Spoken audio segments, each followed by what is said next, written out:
The Gators will be without another of their best wide receivers, but they will have a chance to prove they have the depth to take the ball. Another week, another addition to the long list of injuries reported by the Florida Gators heading into their next SEC game. Some have been there for most of the season, but there are some new additions that may disappoint fans. A look at the Gators' latest availability report shows lead receiver Elijah Badger out for the game against the Texas Longhorns. With the new additions to this report, the Gators will be without two of their three best receivers on the road in Austin.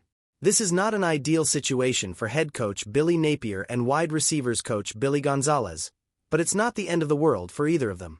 Rather, this will be an opportunity to show how well they recruited at this position.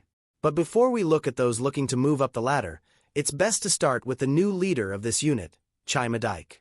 Dyke will have to take on a lot of responsibility and leadership among the receivers going forward. Luckily, he's very capable of doing this.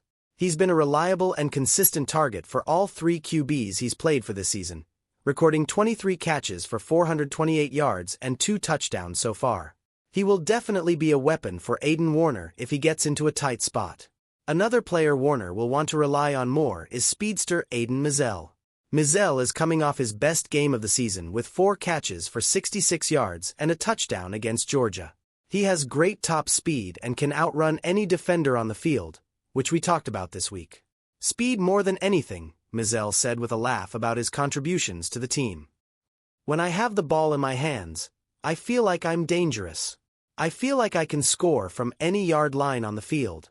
Having both Dyke and Mizell in this room is great because they complement each other so well, but the Gators will also need other guys who put in the effort. That's where guys like Tank Hawkins and Marcus Burke come into their own. The pair have made plays here and there, but this matchup will need their talents to be maximized. This will also be an opportunity for those who have done very little this year. The only player who has a good chance of making his first appearance is Andy Jean. He came to Gainesville with a lot of hype and love from the fans, but he couldn't prove himself with the team because of injuries. But today that's not the reason. If he wants to make the Gators faithful and his head coach proud, today is the perfect day to do it. As for the head coach, Napier already has a big task ahead of him when he arrives in Austin, playing against the best teams in the country.